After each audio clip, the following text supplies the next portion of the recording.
আসসালামু আলাইকুম। একটু অন্যভাবে শুরু করি আজকে। আপনারা অনেকে নিশ্চয়ই ক্রিকেট দেখেন। ক্রিকেট খেলা বাংলাদেশে খুব পপুলার একটি খেলা এবং বাংলাদেশ ক্রিকেটে খুব ভালো করছে। সেই ক্রিকেটে মুস্তাফিজুর রহমান নামে একজন বলার আছে, আপনারা সবাই তাকে চেনেন। এই মুস্তাফিজুর রহমান একসময় আইপিএল, ইন্ডিয়ান প্রিমিয়ার লিগ যেটা আছে, বেশ বড় আকারে খেলাটা হয় এবং সারা বিশ্বে এর পরিচিতি আছে এবং IPL is very very popular cricket in the cricket world.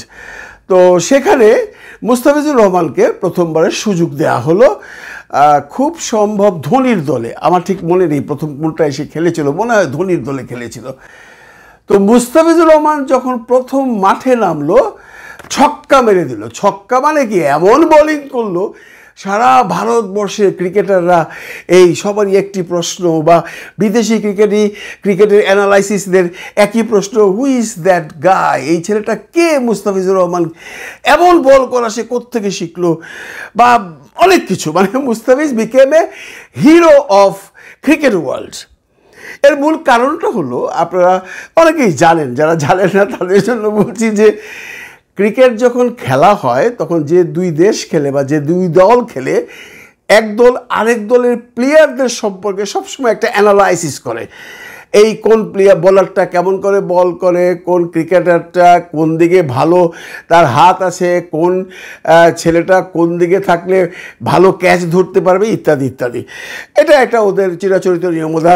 বিভিন্ন প্লেয়ারদের যাদেরকে বিরুদ্ধে তারা খেলবে, তারা সেই অ্যানালাইসিসগুলো ভিডিওতে দেখে, সবসময় দেখতে থাকে এবং শিখতে থাকে যে এর তো এই দিকে বল করা বেশি, বা এত এদিকে মারে বেশি, তাই যেহেতু সে ওই দিকে বেশি ছক্কা মারে সেদিকে বল করা যাবে না, বা এই ছেলেটি এমন করে বল করছে, এর এই বলগুলো টাচ করা যাবে না, তাহলেই আউট হয়ে যাব।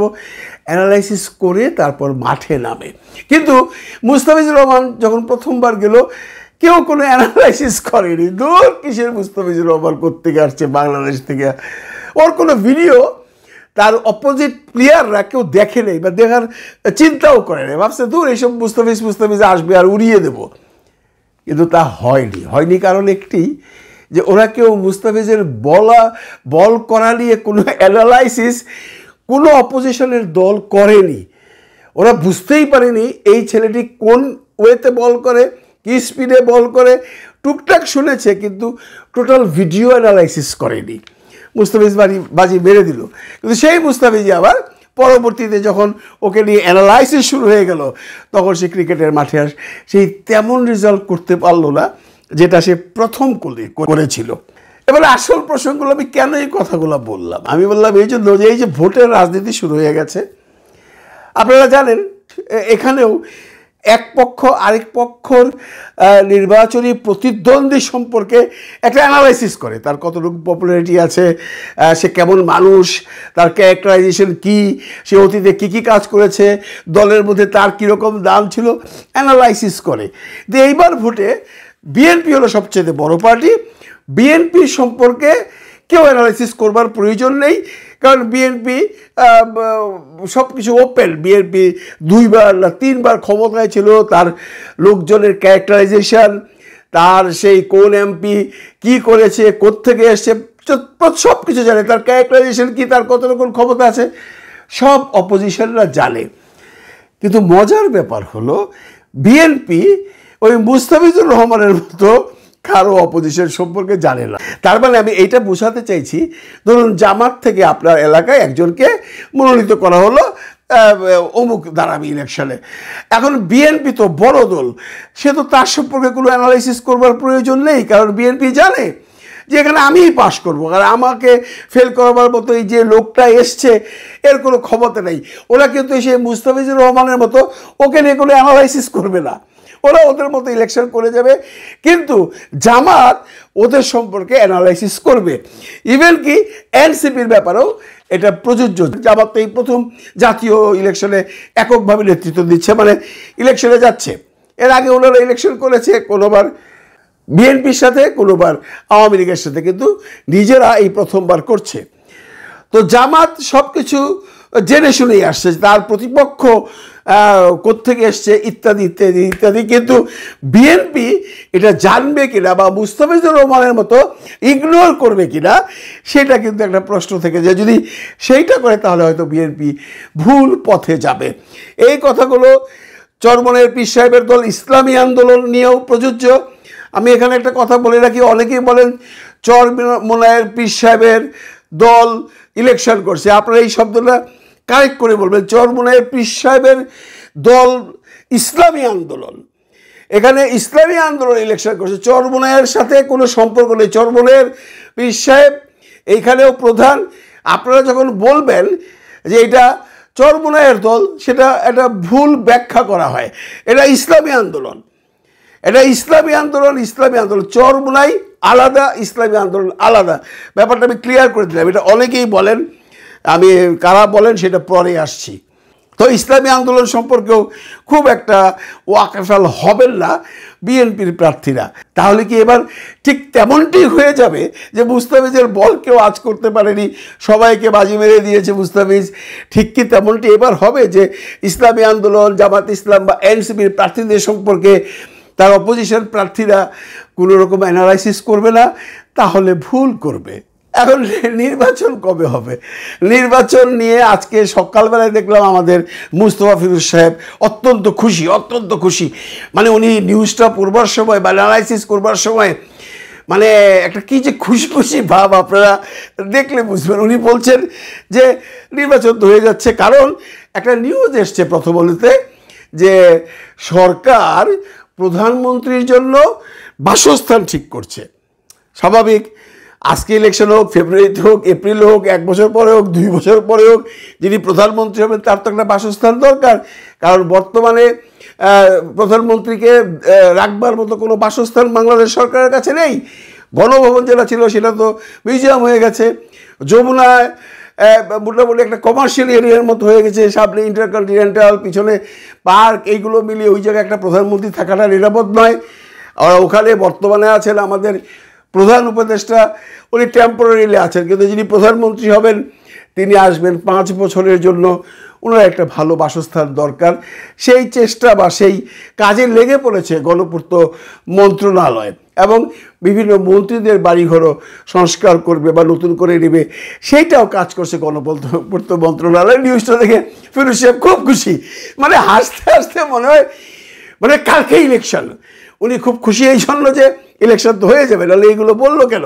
কিন্তু পাশাপাশি দেখেন এই জাহিদ সাহেব, ফিরোজ সাহেবের আরেকজন পার্টনার, যারা সবসময় এনসিপি এবং আমাদের প্রধান উপদেষ্টার পেছনে লেগে থাকে, উনি আবার বলছেন আদৌ কি নির্বাচন হবে? নির্বাচন কবে হবে? উনি কেন বলছেন? উনিও অ্যানালাইসিস করে বলে দিয়েছেন। কেন? উনি একটা টক শোতে গিয়েছিলেন 2 দিন আগে, সেখানে সেলিম সাহেব কোন একটা দলের, আমি ঠিক জানি না, আপনারা জানলে নিচে লিখে জানাবেন। উনি বোধহয় একবার এমপি টেমপি ছিলেন, একটি দলীয় প্রধান। সেলিম সাহেবের সাথে একটা টক শো ছিল, সেখানে কাজী জেসিন ওকে জিজ্ঞেস করেছে যে আপনারা যে প্রধানমন্ত্রীর সাথে প্রধান উপদেষ্টার সাথে দেখা করলেন, উনি কি বললেন, আপনারা কি পেলেন? উনি বললো অনেক কিছুই বলেছে, কিন্তু ওনার শেষ কথাটা আমাদের পছন্দ হয়নি। তো কাজী জেসিন জিজ্ঞেস করেছে কি শেষ কথা, বলা যাবে না? উনি মুখ ফসকে বলেই ফেলেছে হ্যাঁ বলা যাবে না কেন। উনি শেষাবধি মিটিংয়ের পরে বলেছেন দেশে যদি এই পরিস্থিতি হয় তাহলে তো নির্বাচন দেওয়া যাবে না। সাথে সাথে কাজী জেসিন ও মাই গড বলে উঠেছে। এই কথাটা উনি জাহিদ সাহেব ওই টক শোতে শুনে এসে আজকে একটা কন্টেন্ট করেছে, এবং উনি বুঝাতে চাইছে আদৌ নির্বাচন হবে কিনা। এই জায়গায় কিন্তু আমরাও আছি, আদৌ নির্বাচন হবে কিনা। কারণ কি করে নির্বাচন হবে, কি করে নির্বাচন হওয়া সম্ভব? এই যে ফিরোজ সাহেব এত খুশি হইতেছেন, এত খুশি হয়েন না। ও আপনারাই বলতেছে, আপনারাই কিন্তু আপনার সম্পর্কে বললাম একটু আগে যে আপনি কখনো চরমনাইয়ের দল বলবেন না, আপনি বলবেন ইসলামী আন্দোলন, প্লিজ। হ্যাঁ, তো ফিরোজ সাহেবরা খুব খুশি। কিন্তু আমার মনে হয় যে অবস্থা এখন চলছে, আপনারা এক একটা ঘটনা দেখুন না, সেই পাটগ্রাম থেকে শুরু করে থানা দখল, আমি ছোটোখাটো ঘটনাগুলো বাদ দিলাম, তারপরে সে মিটফোর্ডের হত্যাকাণ্ড, তারপরে সিলেটে এনসিপির আক্রমণ, তারপর গোপালগঞ্জতে এনসিপিকে আক্রমণ, ইত্যাদি ইত্যাদি মিলিয়ে যে সমস্ত ঘটনা ঘটছে। এছাড়া এই যে লাস্ট যেটা ঘটলো মাইলস্টোন স্কুলে 2 জন মন্ত্রী পদমর্যাদার উপদেষ্টাকে 9 ঘন্টা আটকিয়ে রাখা, এবং সচিবালয় অ্যাটাক, সচিবালয়ের সেকেন্ড টাইম অ্যাটাক, প্রথমবার তো হয়েছিল অনেক আগে, আনসাররা করেছিল সেই দিনও অ্যাটাক, এবং এখানে একটি বট বাহিনী ঢুকে গেছে বলে সবাই আমরা জানি, এবং তারা কারা সেটাও আমরা জানি।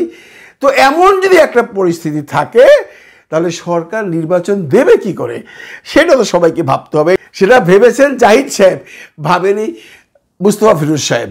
আমি ওনাকে বলছি আপনি নিজে একটু ভাবুন, দেখুন। আপনি তো একবার বললেন আমাদেরকে আপনি বিভিন্ন জায়গায় গেছেন, সেখানে আপনি আপনার দেশের বাড়ি কেশবপুরে গেছেন, ওখানে জিজ্ঞেস করেছেন তোমাদের এখানে কে পাশ করবে, বলে বিএনপি ছাড়া তো কোনো দল নাই। ওকে, এটা হতেই পারে। তারপরে কে? তারপরে জামাতে ইসলাম, এটাও হতে পারে, মিথ্যে কথা নয়। তারপরে আপনি জিজ্ঞেস করেছেন এনসিপির কী অবস্থা, বলছি এনসিপি কি? তা আমার তো মনে হয়, উনি বলছেন আর কি, আমার তো মনে হয় এনসিপিতে একটা ভোটও পাবে না, একটা ভোটও পাবে না। আমি যদি বাংলাদেশের সব জায়গায় ঘুরতে পারতাম তাহলে বলতে পারতাম আমার মনে হয় না এনসিপি কোনো ভোট পাবে। এই কথাই আমি আপনাকে বলছি, দয়া করে আপনি এটা বলবেন না। আপনি বলুন বিএনপি পাশ করবে, আপনি বলুন বিএনপি বিপুল ভোটে পাশ করবে, বিএনপির প্রচুর পপুলারিটি আছে, কিন্তু এনসিপিকে কেউ চিনে না, এনসিপি একটি ভোটও পাবে না, এগুলো যখন বলেন তখন কিন্তু আপনি বেসিক্যালি সমালোচিত হয়ে যান, এবং আপনার কমেন্টস থেকে দেখবেন কত মানুষ আপনাকে কিভাবে গালাগালি করছে। আপনি না একজন সাংবাদিক। আমি কালকেও বলেছি একটা কন্টেন্টে, আপনি অ্যানালাইসিস করতে যাবেন না, আপনি পড়ে যান ভাই, পড়ে যান, দোহাই লাগে আপনার দুটো পায়ে তো ধরা যাবে না, হাতে ধরে বলছি, পড়ে যান, অ্যানালাইসিস করতে যান, অ্যানালাইসিস করবেন, বিএনপিকে উপরে উঠান, কাউকে নিচে নামাবেন না। ঠিক আছে? ভালো থাকবেন সবাই, ভালো রাখবেন সবাইকে। আল্লাহ হাফেজ।